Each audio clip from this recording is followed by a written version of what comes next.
Have you ever had a political argument with someone and walked away thinking, how can they possibly believe that? Maybe you felt like you're living in a completely different reality from friends, family, or coworkers.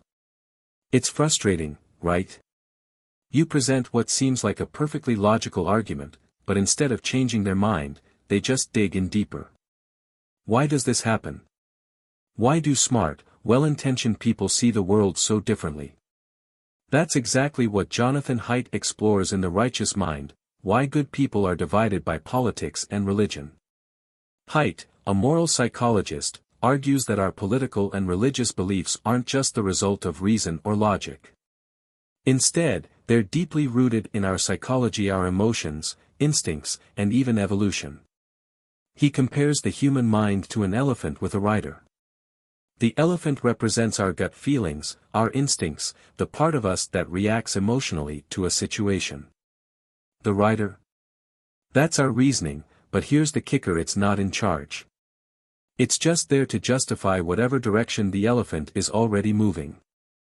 So when we think we're being objective, we're actually just coming up with arguments to defend what we already feel. Think about the last time you changed your mind about something important. Hard to remember, right? That's because logic alone rarely changes people's beliefs. Haidt's research shows that we make snap moral judgments first, and then, like a lawyer defending a client, we construct reasons afterward. This explains why debates so often feel unproductive. Both sides are just throwing logic at each other, but the real decision-making happens in the gut. If you want to persuade someone, appealing to emotion and shared values works far better than hammering them with facts. This insight has huge implications. If we want to bridge political divides, we need to stop assuming that the other side is simply misinformed or irrational. Instead, we should try to understand what's really driving their beliefs. Are they prioritizing fairness? Loyalty? Authority? By recognizing these deeper moral instincts, we can start having conversations that actually connect, rather than just talking past each other. So here's the takeaway: if you want to be more persuasive or just stop feeling so frustrated in political arguments, focus less on proving you're right and more on understanding the emotional core of the other person's beliefs. People don't change their minds when they feel attacked. They change their minds when they feel heard. Why do people from different political or religious backgrounds seem to be living in completely different moral universes? Why do liberals and conservatives, for example, often talk past each other instead of actually engaging? The reason, according to Jonathan Haidt in The Righteous Mind, is that morality isn't just about what's right or wrong in some objective sense. It's about deeply ingrained psychological instincts that shape how we see the world. And the kicker? We don't even realize it. One of Haidt's most eye-opening ideas is that intuition comes first, reasoning second. Think about it: when was the last time you changed your mind about something big just because someone gave you a great logical argument? Probably never. That's because our moral decisions aren't driven by reason in the first place. They're driven by gut feelings, by instincts, by that subconscious part of us that reacts before we even have time to think. Haidt uses a simple but powerful metaphor: the elephant and the rider. The elephant is our intuition, big, powerful, and emotional. The rider is our reasoning, small, controlled, and mostly just along for the ride. We like to think the rider is in charge, that we come to our beliefs logically, but in reality, the rider is just there to justify whatever direction the elephant has already decided to go. You've probably experienced this in a debate. You hear an argument from the other side, and instead of honestly considering it, your brain immediately starts looking for ways to reject it. That's your elephant at work. The real challenge, then, isn't just piling on more logic, it's figuring out how to reach someone's elephant. The secret? Stories. Emotions. Shared values. If you want to persuade someone, don't argue like a lawyer trying to win a case. Speak to their moral instincts. Find common ground. If someone values fairness, frame your argument in terms of fairness. If they value loyalty, show them how your perspective aligns with that. People rarely change their minds because of cold, hard facts. They change because something feels right. But what does feel right? That's where Haidt introduces one of the most fascinating ideas in the book. Morality is like taste. Different people have different moral taste buds. If you've ever wondered why liberals and conservatives can look at the same event and come to completely different conclusions, this is why. Morality isn't just about harm and fairness, as many Westerners assume. It's a complex system built on 6 psychological foundations. 1. Care and harm, the instinct to protect others from suffering. 2. Fairness and cheating, the desire for justice and equality. 3. Loyalty and betrayal, a commitment to one's group or nation. 4. Authority and subversion, respect for hierarchy and tradition. 5. Sanctity and degradation, a sense of purity and disgust toward things seen as morally corrupt. 6. Liberty and oppression, the resistance to tyranny and control. Here's the fascinating part: liberals tend to build their moral worldview primarily on care and fairness. They focus on protecting the vulnerable, fighting for equality, and reducing harm. Conservatives, on the other hand, value all 6 moral foundations more equally. They care about harm and fairness too, but they also place a strong emphasis on loyalty, authority, and sanctity, things that liberals sometimes dismiss as outdated or oppressive. This explains so much of our political divide. A conservative might see an issue like national pride or traditional values as something deeply moral, while a liberal might see it as unnecessary or even harmful. Meanwhile, a liberal might focus entirely on reducing harm in society, while a conservative might argue that too much focus on harm weakens social structures that hold people together. Neither side is necessarily wrong, they're just using different moral taste buds. So what's the takeaway here? If you want to understand someone with different beliefs, stop assuming they're just uninformed or immoral. Instead, ask yourself, which moral foundations are they prioritizing? Are they driven by fairness and care? By loyalty and tradition? By a deep sense of personal freedom? Once you recognize this, their beliefs start making a lot more sense, even if you still disagree. And if you actually want to change someone's mind, you need to speak in their moral language. If you're a liberal trying to persuade a conservative, don't just talk about fairness, also appeal to loyalty, tradition, or sanctity. If you're a conservative trying to persuade a liberal, frame your argument in terms of care and harm. The more you can understand and respect the full range of moral psychology, the better your conversations will be. But there's a catch.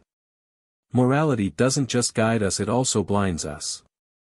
Haidt argues that human beings evolved to be both selfish and groupish. Yes, we compete as individuals, but we also survive by forming tight-knit groups. This explains why people are so fiercely loyal to their political, religious, and social identities. Morality binds people together into teams, but it also creates an us versus them mindset. Once we join a group, we tend to see outsiders as the enemy. We become blind to their perspectives, assume the worst about their intentions, and ignore any evidence that contradicts our side. Ever notice how political arguments rarely change anyone's mind? That's because most of us aren't looking for the truth, we're looking for confirmation that our team is right. Haidt calls this the hive switch, the ability for people to become deeply bonded to a group, sometimes even to the point of sacrificing themselves for it.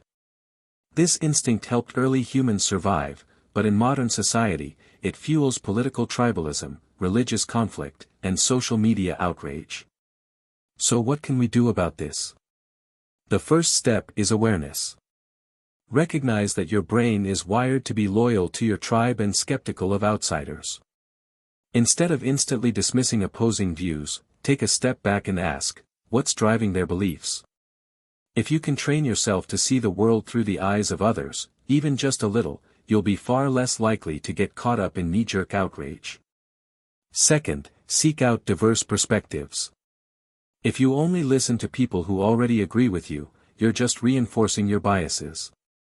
Read books and articles from the other side. Have conversations, not debates, with people who see the world differently. And when you do, listen not just to argue, but to understand.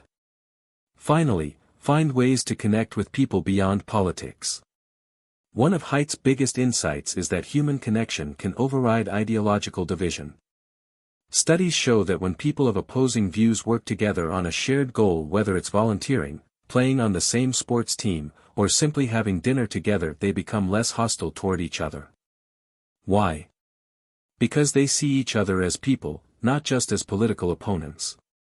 At the end of the day, the righteous mind isn't about proving one side right and the other wrong.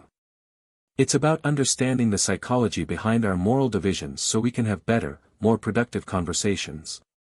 The world isn't just full of idiots and bad people, it's full of people with different moral instincts, shaped by culture, history, and psychology. If we can recognize that, maybe just maybe we can start to disagree a little more constructively.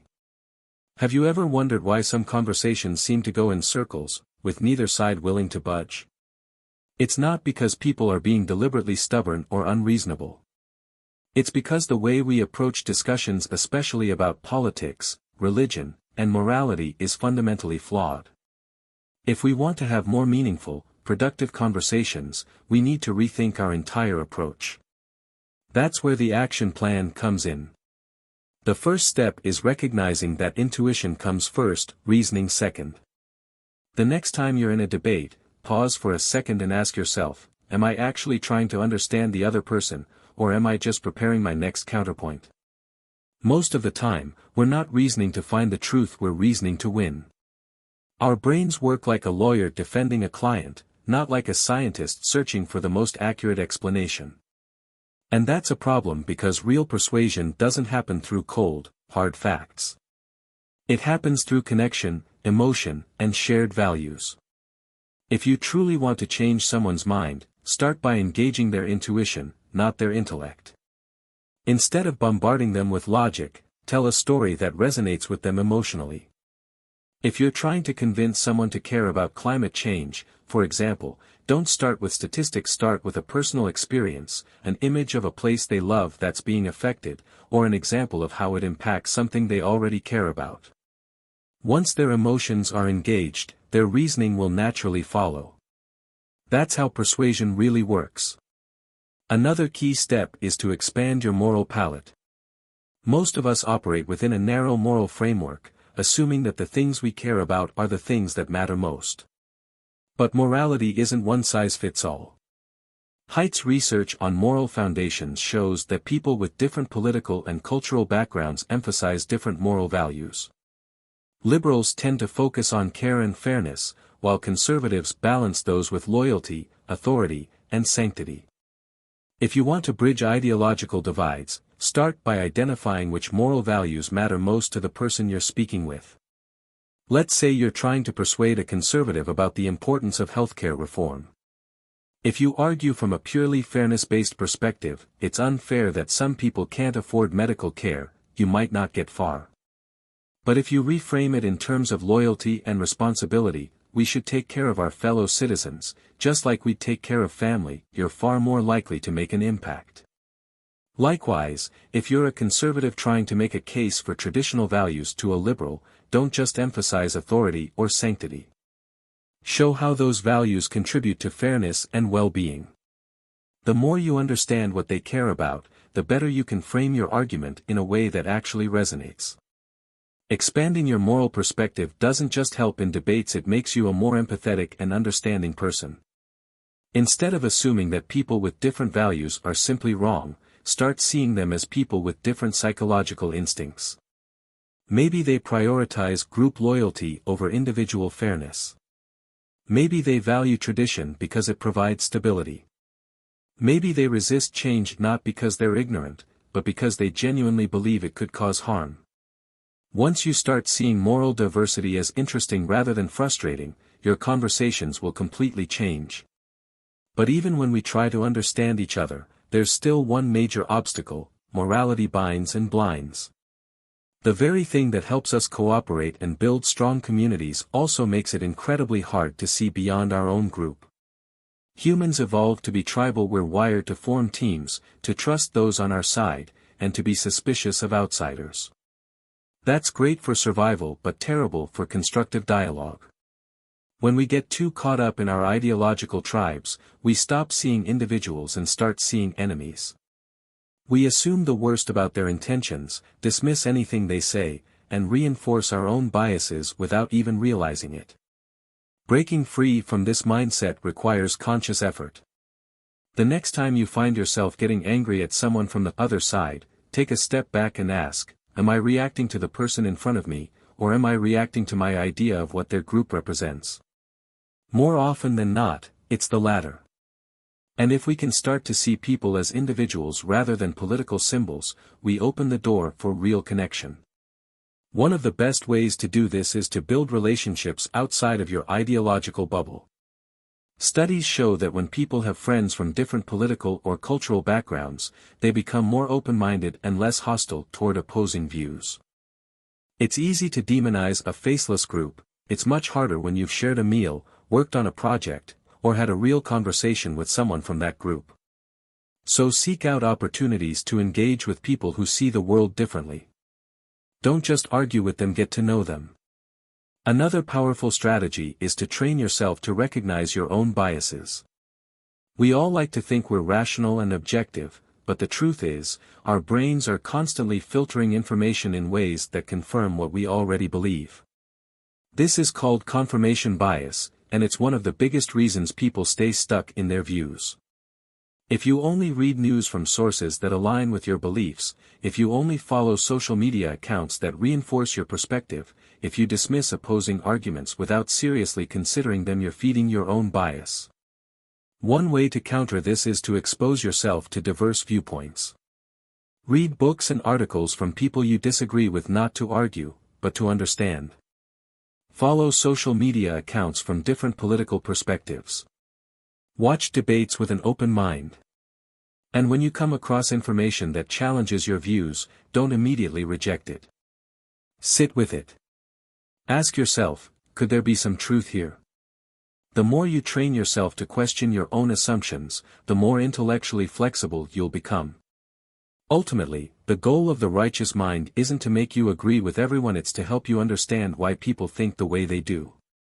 It's about moving beyond knee-jerk reactions and toward a deeper appreciation of moral psychology. If we all did this, imagine how different our conversations would be. Instead of shouting past each other, we'd actually listen. Instead of seeing opponents as enemies, we'd see them as fellow humans with their own fears, hopes, and values. Instead of deepening our divisions, we'd start finding ways to bridge them. So next time you find yourself in a political or moral debate, try something different. Instead of rushing to prove you're right, pause. Listen. Ask questions. Look for the deeper moral values behind the other person's beliefs. You might not change their mind, but you'll probably learn something. And in the long run, that's far more valuable than winning an argument. Have you ever been absolutely certain about something, so sure that you couldn't possibly be wrong, only to realize later that you had missed something important? It's a humbling experience, but it's also a perfect example of the biggest blind spot in human thinking, the illusion of pure rationality.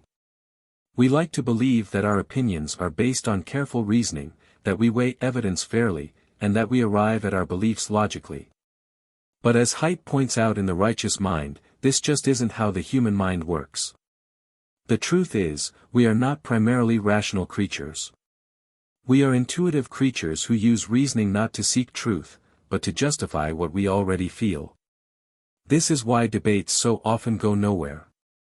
When we argue with someone, we assume they just don't have the right facts, so we throw more facts at them, thinking that if we just explain things clearly enough, they'll finally see the light. But if their moral intuition is already moving in the opposite direction, no amount of logic will change that. They'll simply rationalize their existing position, just like we do when we're confronted with information that contradicts our beliefs. This explains why people can look at the same data and come to completely different conclusions. It's not that one side is smart and the other is stupid. It's that everyone is filtering reality through their own moral lens. Conservatives and liberals, for example, aren't just disagreeing on how to solve problems, they often disagree on what even counts as a problem in the first place. One person might see rising immigration as a threat to national identity, while another sees it as a moral duty to help those in need. Both sides think they're being rational. Both sides think the other is ignoring the obvious. And both sides are blind to the fact that their own moral instincts are shaping how they interpret reality.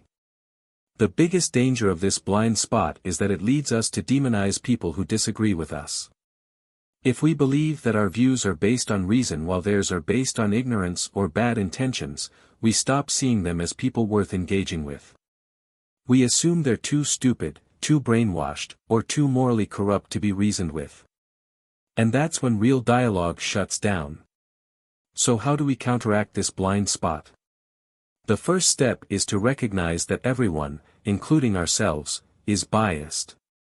If you ever find yourself thinking, "I can't believe how stupid these people are," that's a red flag. Instead of assuming they're just wrong, ask yourself, what moral values are shaping their perspective? What fears, traditions, or priorities might be influencing their reasoning? You don't have to agree with them, but simply trying to see the world through their eyes will make you more open-minded, more understanding, and ironically more rational. The second step is to actively seek out opposing viewpoints. Most of us live in ideological bubbles where we only consume information that reinforces what we already believe. If you want to break free from your own blind spots, make a habit of engaging with diverse perspectives. Read books by authors you disagree with. Watch news sources from both sides. Have conversations with people outside your political or cultural bubble. The goal isn't to change your mind on everything, it's to train yourself to see the complexity of moral and political issues, rather than reducing them to a simplistic battle between good and evil. At the end of the day, the real enemy isn't people with different opinions, it's our own unwillingness to see beyond our biases. If we can learn to challenge our own certainty, to listen more than we argue, and to recognize that moral truth is often more complicated than we think, we won't just be better at understanding others. We'll be better at understanding ourselves. So, where does that leave us? If the righteous mind teaches us anything, it's that the world isn't divided into good and evil, or smart and stupid. It's divided into people with different moral foundations, shaped by culture, experience, and intuition. And yet, instead of trying to understand these differences, we often let them drive us apart. We assume that people who disagree with us must be irrational or even immoral, when in reality, they're often just operating from a different moral perspective. Jonathan Haidt doesn't ask us to abandon our beliefs. He doesn't suggest that all ideas are equally valid or that we should never argue for what we think is right. What he does challenge us to do is something far more radical, to actually listen, not just to respond, but to understand. If we could all step back from our instinctive moral reflexes, recognize our biases, and engage with each other's perspectives in good faith, our conversations would look completely different.